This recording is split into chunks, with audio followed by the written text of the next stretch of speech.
అతని కుమారుని బట్టి ఆ మాట అబ్రహామునకు మిక్కిలి దుఃఖము కలుగజేసెను. అయితే దేవుడు ఈ చిన్నవాణిని బట్టి నీ దాసిని బట్టి నీవు దుఃఖపడవద్దు, శారా నీతో చెప్పు ప్రతి విషయములో ఆమె మాట వినుము. ఇస్సాకు వలన అయినదియే నీ సంతానమనబడును. ఆమేన్. ప్రార్థన. మహాపరిశుద్ధుడా, మీకు వందనాలు, స్తుతులు, స్తోత్రములు. దినములు వెంబుడు దినములు మా మీద గతింపచేసి మరొక దినాన్ని మాకు అనుగ్రహించిన తండ్రి, మీకు వందనాలు. రాత్రంతయు ప్రభువా మమ్మలను కాచి కాపాడి సజీవన రెక్కల చాటున భద్రము చేసి చక్కని నిద్రలు మాకు అనుగ్రహించి మరొక దినము చూడడానికి మాకు ఆయుష్ ఇచ్చిన తండ్రి, మీకు వందనాలు, స్తుతులు, స్తోత్రము చెల్లించుకొంచున్నాము. ఆదివారపు ఆరాధన చేయగల ధన్యత మాకు ఇచ్చారు. అందరిని బట్టి వందనాలు, స్తోత్రములు నాయన. ఇంతవరకు ప్రభువా మీ ఆత్మ చేత నడిపించుకున్నారు. అందరిని బట్టి వందనాలు. ఇప్పుడు కొద్ది నిమిషములు నీ వాక్యమును ప్రభువా మేము వినబోచున్నాము. ప్రభువా మీరు తండ్రి నాయన మాతో మాట్లాడమని అడుగుచూ ఉన్నాము. మా సొంత ఆత్మను మీరు మరుగు చేయండి, సొంత ఉద్దేశములను తీసివేయండి. మీ పరిశుద్ధ వాక్కును మా నోట ఉంచి మీ బిడ్డలైన వారికి ప్రభువా ఏది అవసరమో అటు మాటలను వినిపింపచేయమని వాక్యమే మా మధ్యకి దిగివచ్చి మాతో మాట్లాడటానికి ఇష్టపడుతున్న యేసువరి నామములో అడిగి వేడుకొంచున్నాము పరమ తండ్రి. త్రియేక దేవుని దీవెన ఆశీర్వాదం మీ అందరికీ కలుగును గాక. ఆమేన్. అందరికీ మరణాత మరణాత. దేవుని వాక్యమును మనం ధ్యానిస్తే ఇక్కడ మనకు ఒక కుటుంబము కనబడుతూ ఉన్నది. మరి అబ్రహాము గారి యొక్క కుటుంబము కనిపిస్తూ ఉన్నది. ఇక్కడ వాక్యమును చూస్తే అబ్రహాము గారు దుఃఖపడుతున్నారని వాక్యం అంతా మాట్లాడుతుంది. ఎందు నిమిత్తము ఆయన దుఃఖపడుచున్నారు, ఏ కారణము చేత అని మనం వాక్యములోనికి వెళితే అబ్రహాముకు దేవుడు వాగ్దానం చేశారు. ఏ వాగ్దానం చేశారు? ఆయన నీకు సంతానము ఇస్తాను అన్నారు. వాగ్దానం చేసిన దేవుడు నమ్మదగిన దేవుడు. మరి ఏం చేయాలి? నమ్మాలి. అబ్రహాము నమ్మారు కనుక విశ్వాసులకు తండ్రిగా ఆయన మార్చబడ్డారు. అబ్రహాము అంటే గౌరవనీయుడైన తండ్రి అని అర్థము. అబ్రహామును దేవుడు అబ్రహాముగా మార్చాడు, జనములకు తండ్రిగా మార్చాడు. అయితే అబ్రహాము గారికి మరి తండ్రి మీద నమ్మకం ఉంది, విశ్వాసం ఉంది. ఆయన భార్య ఎవరు? శారా. ఈ శారా గారు కూడా నమ్మరు. ఎంతవరకు అంటే 25 సంవత్సరాలు వారు ఎదురు చూస్తున్నప్పుడు ప్రభువారు అబ్రహాము గారిని పిలుచుకున్నారు. అబ్రహాము మరి ఆయన హిందువుడే, మరి బొమ్మలు అవి తయారు చేసి అమ్ముకునేవారు వృత్తి వారిది.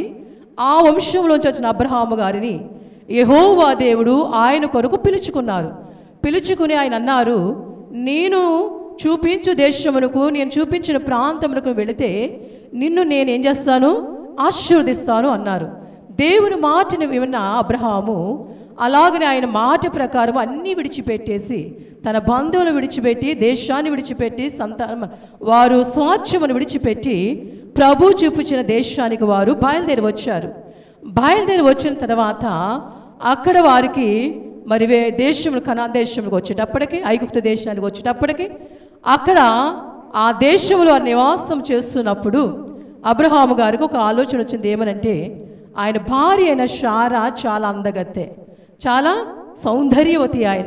అందుచేత దేశము కాని దేశంలోనికి మనం వచ్చాము, మరి నా భార్య చూస్తే అందముగా ఉన్నది, ఈ అందమును బట్టి ఈ దేశ ప్రజలు నన్నేమన్నా చంపేస్తారేమో ఆమెను బట్టి అని ఆయన ఒకటి అన్నారు. ఏమనంటే శారా గారితో ఒక మాట అన్నారు. ఆయన ఏమని, ఇక్కడ ఎవరైనా నువ్వు నాకేమవుతావు అని అడిగితే చెల్లి అవుతానని చెప్పమన్నారు. అవునండి, విన్నది ఆవిడి. శారా గారు కూడా లోబడే స్త్రీ, వినయ విధేయతలు కలిగిన స్త్రీ, మాట జవదాటిన స్త్రీ. అందుచేత మరి తన భర్త అయిన అబ్రాహాము ఏం కోరుకున్నారో ఆ మాట ఆవిడ విన్నది కనుకే చెప్పగలిగింది. అవునండి, మనమైతే ఏం చేస్తాము? నేను భార్యనైతే చెల్లి నేను ఎలా చెప్తాను అంటామా లేదా? అంటాము. కానీ ఆవిడ ఏం చేసింది? తన భర్త మాటే తన మాట, గౌరవించాలి అనుకుంది భర్తను, అందుచేత విన్నది, చెప్పింది. ఇక్కడ చక్కని వాక్యం కనబడుతుంది. ఏమనంటే షారాను బట్టి దేవుడు అబ్రహామును దీవించాడని వాక్యము సెలవిస్తూ ఉంది. ఆదికాండం అధ్యాయాలు మనం చూసుకుంటే 12వ అధ్యాయంలోనే ఉంది. ఎందుకంటే షారాను బట్టి అబ్రహామును దేవుడు దీవించాడంట. ఈ షారా గారి యొక్క అందాన్ని ఐగుప్తు జనాంగము పొగిడి రాజుగారికి చెప్పారంటే ఏమని, అతని యొక్క భార్య ఎంత అందముగా ఉందండి, ఎంత సౌందర్యంగా ఉందని ఈ ప్రజలల్ని రాజుగారి దగ్గర పొగుడుతూ ఉంటే, ఈ ఐగుప్తు ఫరో రాజు దగ్గర పొగుడుతుంటే అప్పుడు రాజుగారికి ఏం కలుగుతుందండి? ఆశ కలుగుతుంది కదా. ఆశ కలిగినప్పుడు ఆయన ఏం చేస్తారు? ఆమెని కోటలోనికి తీసుకొచ్చేస్తారు. ఎప్పుడైతే కోటలోని తీసుకుని వచ్చేస్తారో ఆమెను బట్టి దేవుడు అబ్రహామును దీవించాడంట. ఎలాగునంటే ఇది గొడ్లు, గోధుమలు, మేకలు, వారికున్న సంపద, పనివారిని అన్నీ ఇచ్చివేశాడంటే ఎవరికి? అబ్రహాముకి. ఎవరండి? రాజుగారు షారాను తీసుకొచ్చి రాజమందిరంలో పెట్టారు కాబట్టి ఆమెను బట్టి ఆస్తి అంతస్తులన్నీ అబ్రహాముకు ఇచ్చివేశారు. అయితే ప్రభువు యెహోవా దేవుడు శక్తి కలిగిన దేవుడు. ఆయన బిడ్డలను ఎవరు ఏమీ చేయకుండా కాపాడగల దేవుడు ఆయన. ఎందుకంటే ఆయన పిలుచుకున్నారు వారిని బయటికి రమ్మని. దేవుని మాటను బట్టి వారు బయటికి వచ్చారు కాబట్టి దేవుడు కాపాడుకోగల శక్తి దేవునికి ఉంది. కానీ ఇక్కడ మనం చూస్తే అబ్రహాం గారు భయపడ్డారు. కానీ దేవుడు ఏం చేస్తాడండి? షారాను బట్టి అబ్రహామును దీవించాడు. షారాను బట్టి ఐగుప్తు వాళ్ళందరినీ ఏం చేస్తారటండి? ఆయన భయపెట్టేశాడంటండి. వాళ్ళందరినీ నలగొట్టేశాడంట దేవుడు. ఎందుకంటే నా కుమార్తె మీద మీరు కన్ను వేయటం ఏంటి, నా కుమార్తెని మీరు తీసుకురావటం ఏంటి అని దేవుడే వారికి ఏం చేశాడండి? వారందరినీ బాధ పెట్టాడని వాక్యం సెలవిస్తుంది. ప్రియ సంఘమా, మనం గమనిస్తే దేవుని బిడ్డలుగా ఉన్న మనల్ని కాపాడగల శక్తి ఆయనకుంది.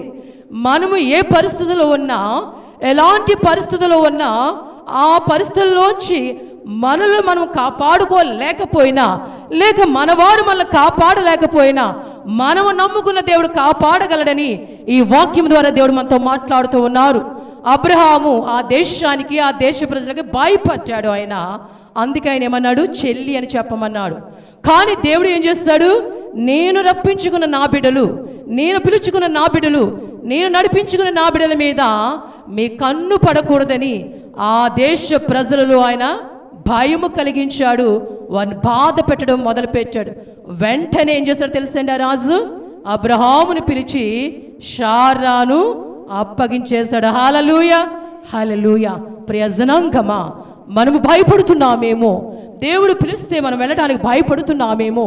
ఆయన వెళ్ళమన్న ప్రాంతానికి వెళితే అక్కడ మనకు ఎలా ఉంటుందో, అక్కడ మనకి ఏ సౌకర్యాలు ఉంటాయో, లేక అక్కడ ప్రజలు మనం ఎలా చూస్తారో అని మనం భయపడుతున్నామేమో. కానీ భయపడవలసిన అవసరం లేదు. ఎందుకంటే నిన్ను పిలిచిన వాడు శక్తిమంతుడు, నిన్ను పిలిచిన వాడు బలమైన దేవుడు, నిన్ను కోరుకున్న దేవుడు, నిన్ను కాపాడగల సమర్థుడు ఆయన. మనం ఏం చేయాలండి? మనం దేవుని మాటకి లోబడాలి. ఇక్కడ అబ్రహాము షారాను మనం జ్ఞాపకం చేసుకుంటే దేవుని మాటకు వారు లోబడ్డారు, దేవుని మాటను వారు విన్నారు, దేవుని మాటలో వారు నడిచారు. కనుకే వారు ఏమయ్యారండి? ఆశీర్వదింపబడ్డారు. హల్లెలూయా, హల్లెలూయా. ఆశీర్వాదములకు కర్తలుగా మార్చబడ్డారు వారు. అందుకే దేవుడు అంటున్నాడు, నీవు ఆశీర్వదించిన వారిని నేను ఆశీర్వదిస్తాను, నువ్వు శపించిన వారిని నేను శపిస్తానన్న వాగ్దానం అబ్రహాముకు దేవుడు ఇచ్చి వేస్తాడు. ఎందుకంటే దేవుని మాటకు వారు లోబడ్డారు కనుక మనమును కూడా ఏం చేయాలి? ఇప్పుడు దేవుని మాటకు మనం లోబడ్డాలి. ప్రజల మాటలు కాదు, ప్రక్కవారి మాటలు కాదు, ఇంటి వారి మాటలు కాదు, మన కన్నవారి మాటలు కాదు, మనల్ని కన్నవారి మాటలు కాదు, మనము దేవుని మాటలు వినవలసిన వారమై ఉన్నాము. ఎందుకంటే దేవుని శక్తిలో ఉండి, దేవుని భక్తిలో ఉండి, దేవుని సేవలో మనం నడుస్తూ ఉన్నప్పుడు అనేకమైన విధాలుగా సాతాను మన పడవేయాలని చూస్తూ ఉంటాడు. మన భక్తి జీవితాన్ని, మన ప్రార్థనా జీవితాన్ని తిప్పివేయాలని, తోసివేయాలని, మనం పడిపోవాలని అనేక రకములుగా వాడు ప్రయత్నం చేస్తూ ఉంటాడు.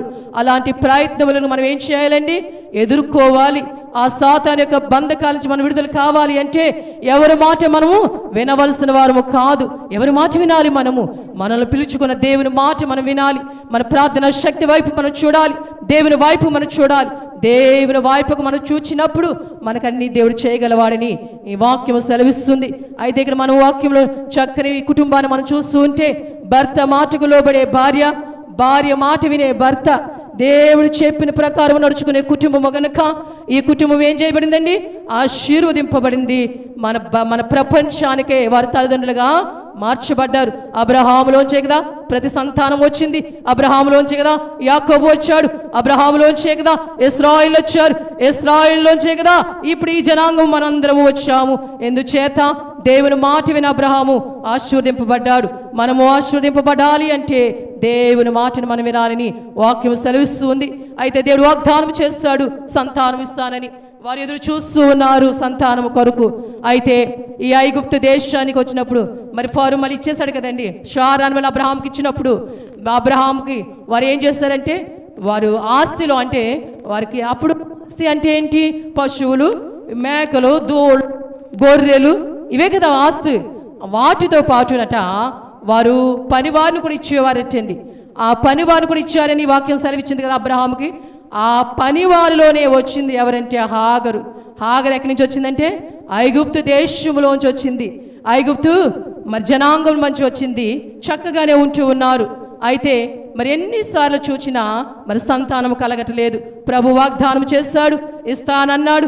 ఇస్తానన్నా సరే అబ్రహాము నిరీక్షిస్తున్నాడు. కానీ మరి షారా ఆడావిడ కాబట్టి ఆవిడకి ఏం కలుగుతుందండి? కొంచెము చింత. ఆ వయసు అయిపోతూ ఉంది, నా శరీరం చూస్తే నలిగిపోతూ ఉంది, నేను ముసలిదాన్ని అయిపోతూ ఉన్నాను, మరి అంటే సంతానము కనేంత స్థితి కూడా నాలో లేదు, నా జీవమంతా ఉడిగిపోతూ ఉంది, మరి ఏ సమయంలో దేవుడు నాకు ఇస్తాడు అని ఆవిడ వేదన పడుతూ ఉంది.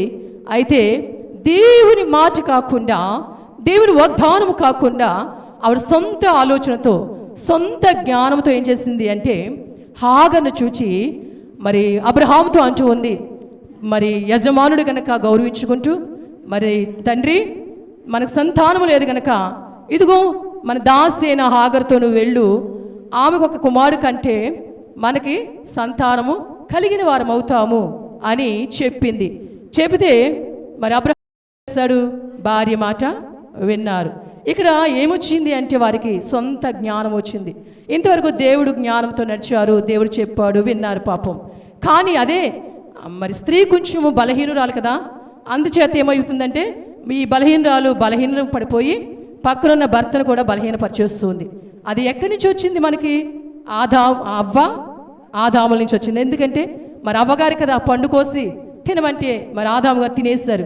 అదేవిధంగా ఇప్పుడు కూడా షారా గారు మరి నాకు సంతానం లేదు, మనకి వయసు అయిపోతూ ఉంది, ఇంక ఈ హాగరును నీవు తీసుకుంటే మన సంతానం కలుగుతుంది కదా అంటే ఇంకా ఆయన ఏం చేయాలి? పాపం విన్నారు. ఆయన విని హాగరుని కూరినప్పుడు వారికి సంతానము కలిగింది. ఎప్పుడైతే హాగరుకు గర్భము తెరవబడింది అని తెలిసిందో ఆమెకి ఏమి కలిగిందట అండి? గర్వం వచ్చిందంటే. హల్లెలూయా, హల్లెలూయా. గర్వము సమస్త నాశనానికి నడిపిస్తుంది. ఆమె యొక్క గర్వమే ఆమెను ఇంటిలోంచి వెళ్ళేలాగా చేస్తుంది. యజమానురాలు ప్రేమించి తన జీవితాన్ని, తన జీవనాన్ని, మరి భర్తను ఎవరైనా భార్య వదులుకుంటుందండి? ఏ భార్య ఏ భర్తను వేరే ఆడదానికి ఇవ్వటానికి ఎట్టి పరిస్థితుల్లోనూ ఒప్పుకోదు. అవునండి, చనిపోతుంది కానీ భార్యని ఇవ్వటానికి ఒప్పుకోదు. కానీ శారమ్మ గారు మరి మరి సంతానము కావాలన్న ఆశతో ఉంది కాబట్టి తన భర్తను మరి తనకిస్తే ఆమె ఏం చేసింది? గర్వము నెత్తికెచ్చట తన యజమానురాలైన షారాను హీనముగా చూడుట మొదలుపెట్టిందంట. ఊరుకుంటుందా? షారా గారు ఊరుకుంటారా?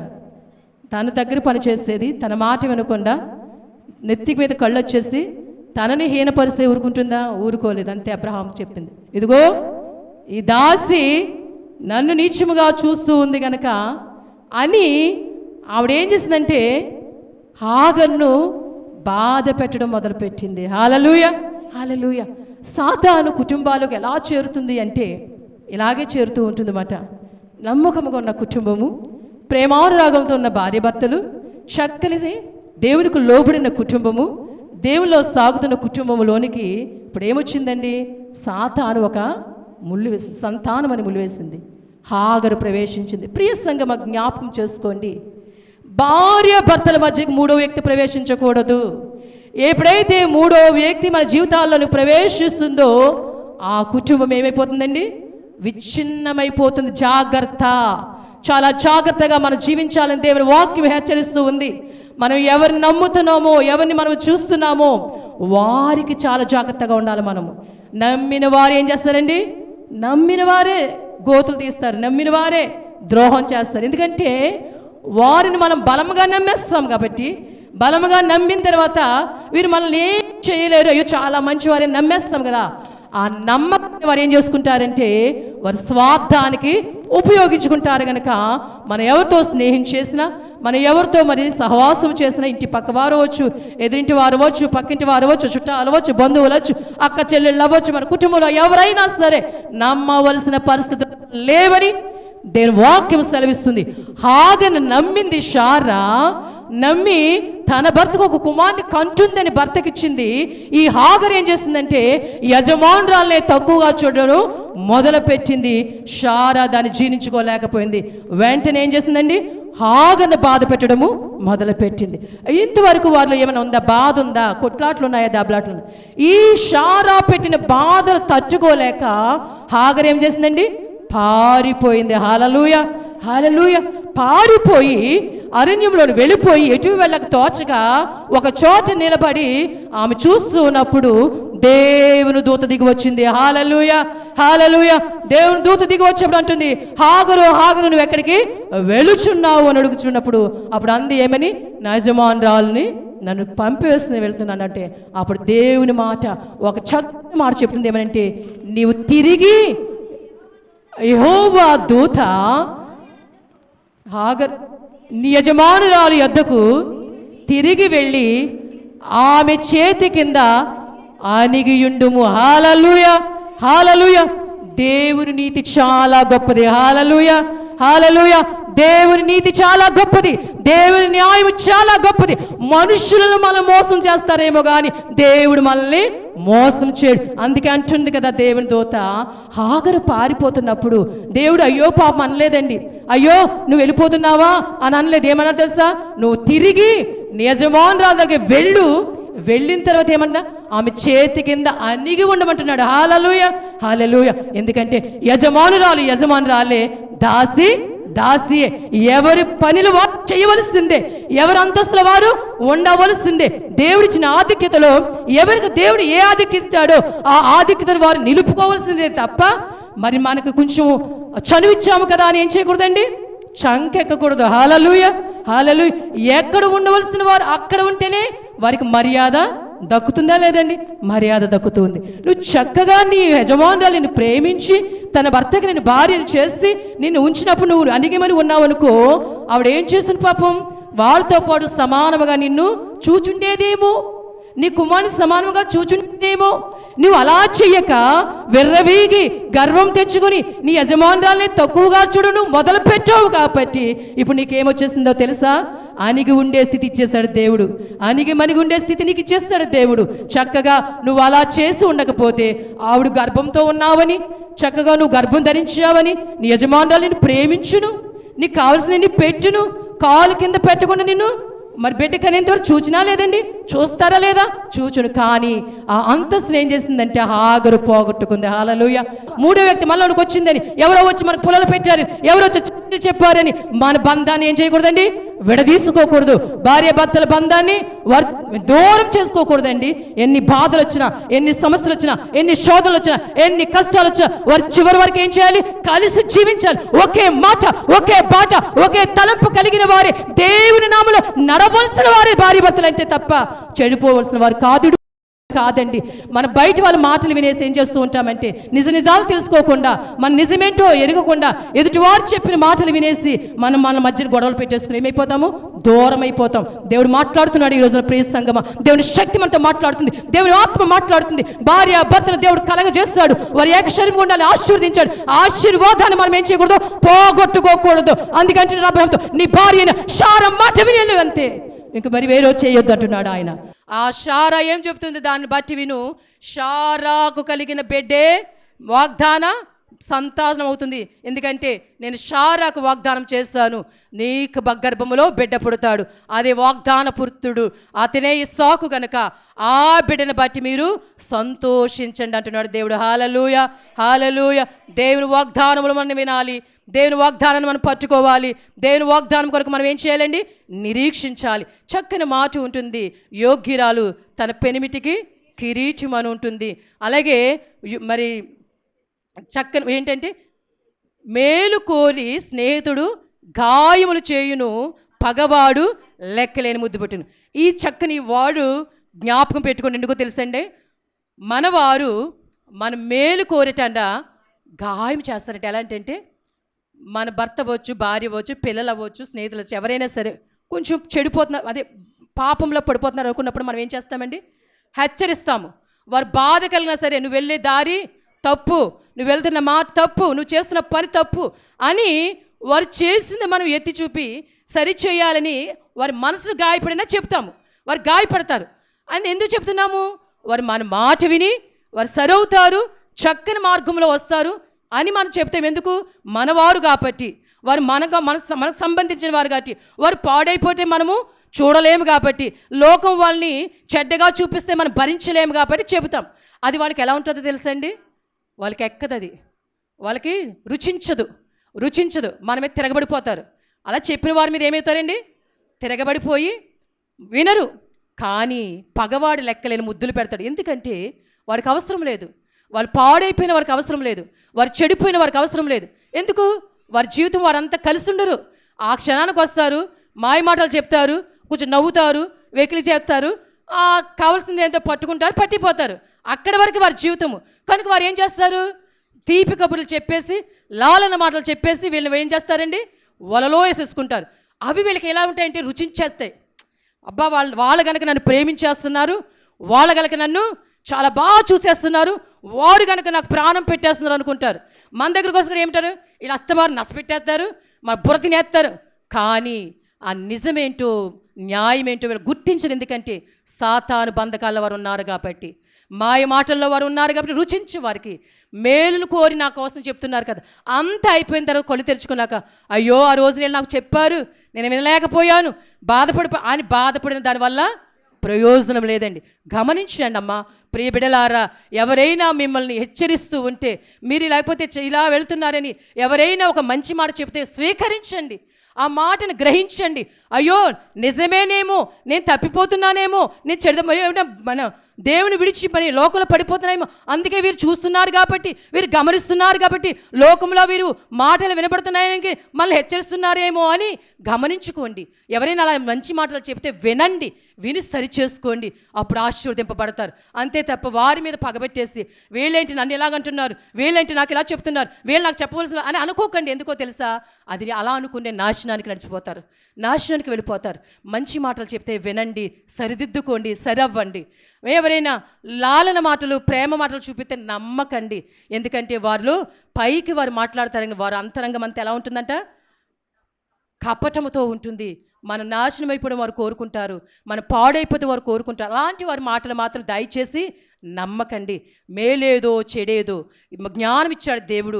ప్రార్థనలో దేవుడు మనకు చెబుతాడు, ఏది మంచో ఏది చెడో, ఎలా వెళితే మనం మంచిగా ఉంటామో, ఎలా వెళితే మనము చెడుగా ఉంటామో దేవుడు సమస్తం మనకు చెప్పేస్తాడు. కనుక ఆ మార్గంలో వెళ్ళడానికి మీరు ప్రయత్నం చేయండి. ప్రియ సంగమా, దేవుని నామములో నేను కోరుకునేది, దేవుని ఆత్మ ద్వారా మిమ్మల్ని కోరుకునేది ఏంటంటే, సంఘాన్ని కోరుకునేది ఏంటంటే, మన జ్ఞానం దేవుడు మనకి ఇచ్చాడు.